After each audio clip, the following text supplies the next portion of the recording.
냐가 주가 아니고요. 내가 어디에 있냐가 가장 먼저입니다. 눈을 딱 뜨셨을 때 내 삶의 우선순위가 어디에 있겠습니까? 뭐 능력을 받는 데 있을까요? 아니면 응답을 받는 데 있을까요? 아니면 뭐 변화가 돼야 되는 데 있을까요? 사실 따라오는 거죠. 정말 내 인생의 가장 먼저는 하나님 앞에 내가 서는 겁니다. 무엇을 하느냐 이전에 내가 어디에 있느냐가 중요합니다. 다윗 같은 경우에는 하나님을 바라보는 그 시간이 전부였어요. 그 신앙생활을 오래 하다 보면요, 특징이 어떻게 되냐면 하나님과 함께 해야 된다, 그 다 아는 내용입니다.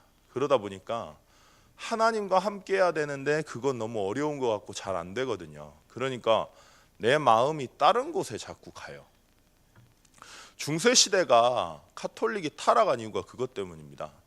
하나님 앞에 서고 하나님과 함께 해야 모든 게 되거든요. 그러니까 잘 안 되더라도 거기에 모든 게 다 있는 겁니다. 그게 근본이고요. 근데 어려운 거예요. 시간이 지나고 나니까, 오래 지나고 나니까 이게 이론이고 내가 자꾸 하나님 앞에 안 서는 겁니다. 그래도 하나님 앞에 나아가야 답이 나오거든요. 근데 잘 안 되는 것 같으니까 이제 다른 방법을 찾습니다. 기도원도 만들어 보고요, 수도원에 가서 굶기도 해보고요, 그리고 또 뭐 건물도 만들어 보고요, 고행도 해봅니다. 예수님처럼 뭐 고행한다 그래가지고 계단을 걷는데 이렇게 무릎팍으로 걸어요. 그게 무슨 소용입니까 사실. 근데 안 되니까 하나님과 함께하는 데서 답이 다 나와야 되는데 그게 잘 안 되니까 나도 모르게 마음이 다른 곳에 가요. 그럼 저희는 다를까요? 저희도 하나님과 함께하는데 그게 근본입니다. 근데 그게 아니라요, 자꾸 핑계를 대고 자꾸 탓을 합니다. 하나님과 함께하는데 내 마음과 내 중심과 내 이유와 내 삶이 있어야 되는데 그걸 보면 되거든요. 근데 잘 안 되고 힘든 것 같으니까 어떻게 하냐면 쉬운 거를 선택을 해요. 그게 뭐냐, 옆에 사람 핑계대고 옆에 사람 때문에 안 된다 그러고 옆에 사람이 바뀌면 된다 그러고 지금 환경이 변화되면 된다 그러고 그러다가 하나님이 아닌 다른 것으로 조금씩 하다가, 근데 중요한 건 내가 그런지도 모릅니다. 어느 순간에 딱 가면 하나님은 하나님인데 결국엔 다 내가 하고 있어요. 내가 하나님입니다. 내가 응답의 틀 만들어 놓고 거기다가 하나님한테 떼쓰는 거예요. 이거 응답 달라고. 하나님이 내 인생의 주인인데요, 하나님과 함께하면 되는데 자꾸 마음과 생각이 그쪽이 아니라 다른 쪽에 갑니다. 이유가 뭘까요? 육을 가지고 있기 때문에 그래요. 하나님께 집중하면 문제 말고요, 참 제가 사역을 해보면 그 문제를 들어보면 다 맞는 말이고요, 참 어떻게 사셨을까 안타깝기도 합니다. 근데 거기에서 제가 그게 문제라고 말할 수 없지 않습니까? 전 문제의 원인이 뭔지 아니까요. 그래서 여쭤봐요. 혹시 그 사실을 계속 생각을 하면 어떻든가요? 그랬더니 낙심이 되고 힘이 빠진대요. 그러면 일을 하려고 해도 일이 잘 안 된대요. 근데 그 문제 말고 하나님이 왜 이렇게 하셨는지 생각해 보신 적 있습니까? 화날 때, 그리고 정말 짜증날 때 하나님이 내 인생 주인 맞는데 왜 하나님이 이렇게 하셨을까라고 생각해 보신 적 있으세요? 그랬더니 사실 그게 잘 안 된다는 거예요. 하나님의 계획, 하나님을 바라보면요, 희한한 게 하나님의 계획이 보여요. 문제가 터질 때 말씀을 진짜 깊이 들어보잖아요. 그냥 건성으로 듣는 거 말고 그냥 저 같은 경우에는 녹취본 뽑아가지고 보거든요. 근데 진짜 깊이 보면 거기에서 뭐가 나와요. 정말 나옵니다. 안 나올 수가 없어요. 근데 나오면 희한한 게 일단 뭐가 깨달아지잖아요. 그러면 이렇구나 이렇게 돼요. 사람 원망하고 환경 탓하던 제가요 바뀌는 겁니다. 그게 하나님과 함께하는 집중의 힘입니다. 하나님과 함께할 때 올바른 게 보입니다. 하나님께 집중하실 때 올바른 게 보여요. 이거 안 바뀌면 교회 아무리 오려 다녀도 사실 상관없어요. 내 삶하고는 상관없어요.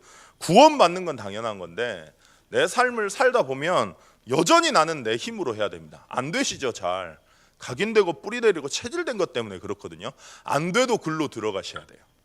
다른 곳에 내 마음을 뺏기는 순간, 다른 곳으로 탓을 돌리는 순간, 변명을 하는 순간 하나님과 함께하지 않는 게 지금 문제인데 근본 문제에 내 문제가 있다는 걸 보셔야 되는데 그게 아니라 그건 다 아는 건데 잘 안 되잖아. 그래서 핑계를 대는 그 순간부터 희한해집니다. 조금씩 바뀌어요. 내가 어떻게 바뀌냐? 다 나예요. 나. 다윗이 만약에 그리 살았다면 어땠을까요? 내가 왕인데요. 끝나는 겁니다. 그냥 하나님께 집중할 때 하나님이 주시는 힘이 와요. 그냥 하나님 바라보는 거 말고 정말 안 돼도 하나님 앞에 무릎 꿇을 때, 정말 하나님 앞에 엎드릴 때, 하나님이 보일 때, 문제가 아니라 그 문제를 통해 하시고자 하시는 하나님의 뭔가가 보일 때, 하나님께 집중할 때, 내게 약속하신 그 사랑의 하나님이 보일 때, 공의의 하나님이 보일 때 진짜 힘이 납니다. 그럼 일단 내가 안 속아요. 내가 어떤 존재인지 아니까. 자, 그럼 어떻게 될까요? 하나님께 질문하는 거예요. 왜 하나님 이런 문제를 주셨습니까? 한번 생각을 해보십시오. 평생을 다윗이 달려간 이유는요, 성전 건축이에요. 평생을 그렇게 살았어요.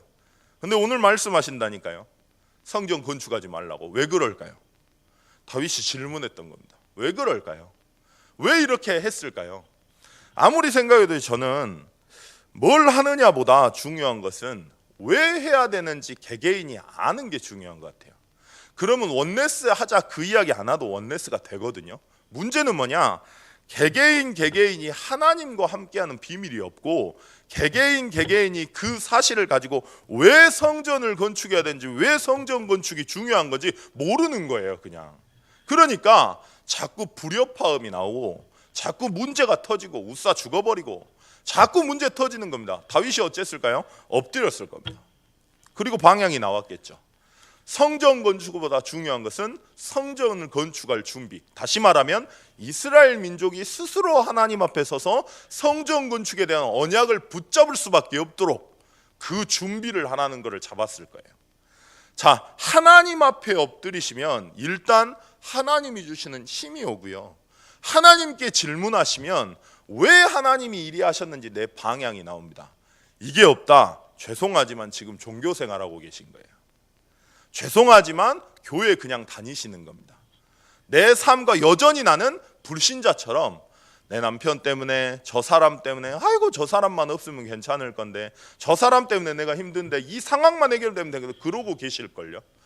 그 원인이 어디에 있냐? 사람 앞에, 환경 앞에, 상황 앞에 있는 게 아니고 하나님을 바라보냐 안 보냐 그 차이인 겁니다. 어려우셔도요, 힘드셔도요, 눈을 다른 데 돌리시면 안 됩니다.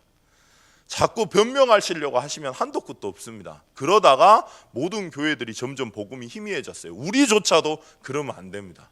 그래서 하나님 앞에 엎드리시고 하나님이 주시는 힘을 얻으십시오. 정말 하나님을 바라보면 하나님이 주시는 힘이 생깁니다. 이 힘을 꼭 맛보셔야 세상 가서 불신자 앞에 비굴하지 않고, 세상 앞에서 현실과 타협하지 않고 현장 앞에서 당당합니다. 내가 하나님 자녀니까요, 하나님이 나와 함께 하시니까요. 그게 전부입니다. 그렇게 하나님께 집중하시고 하나님이 주시는 힘을 얻고 하나님께 질문하시면서 무엇 때문에 하나님이 하셨는지를 날마다 확인하시면 좋을 것 같습니다. 이게 되면 정말 재밌어요. 그냥 문제 터져도, 일단 저도 문제 터지면 당황합니다. 그리고 저를 막 이렇게 제 안에 있는 걸 막 끄집어내시는 분이 있거든요. 참 희한하게. 근데 그게 드러나면 감사한 게, 진짜 나는 그리스도 아니면 안 되는 거예요, 이렇게 나와요. 그러니까 문제라고 생각하지 마시고, 상황이 어렵다고 생각하지 마시고, 하나님께로 들어가게 하려는 하나님의 계획이라는 걸 보십시오. 그래야 원네스가 돼요. 그래야 실제 세계복음화의 일이 일어납니다. 그래서 하나님이 정말 원하시는 건 여러분들 개인입니다. 정말 하나님 앞에 엎드리고 하나님이 주시는 힘을 얻고 하나님께 물었을 때 하나님이 주시는 방향을 따라 움직이는 그 사람이 먼저 되게끔 자꾸 하나님이 뭐라고 하세요. 만약에 이게 됐다, 하나님이 바라지도 않는데 역사는 계속 일어나게 하실 겁니다. 전 이거 믿어요. 내 힘으로 하는 게 아니니까. 오늘 그 응답이 회복되는 날일 줄 믿습니다. 그래서 하나님의 말씀이 임하는 시간이 됐으면 좋겠습니다. 잠깐 기도하실 텐데요. 하나님, 언약의 비밀인 복음을 우리에게 주셨습니다. 모든 문제는요, 만 가지 문제가 있다고 할지라도 문제는 근본 문제 속에 있습니다. 하나님을 떠난 사단에게 속은 눈에 보이는 사실에 걸리는, 그래서 이 땅의 해답인 그리스도를 이 땅에 주셨습니다. 그 그리스도를 가진 자기 때문에 우리가 가는 모든 길은 언약의 여정일 것입니다. 하나님의 말씀이 임하는 시간 될 수 있도록 협동조합 어린이집을 통해서 실제 올바른 후대들에게 올바른 복음이 전달되는 협동조합 될 수 있도록 순회선교 지금 오시고 계신데요. 하나님 영육간의 강건함을 하게 달라고 사역자 집중 훈련을 통해 내가 누구인지 알고 하나님께 엎드리고 하나님이 주시는 힘으로 사역하는 사역자가 일어나는 시간 될 수 있도록 문제, 어려움, 사건, 중요한 결정하셔야 될 모든 성도님들 그 상황 때문에 오히려 하나님의 말씀이 임하고 하나님 앞에 집중하는 시간 될 수 있도록 주님 역사해 달라고 잠깐 기도하시겠습니다.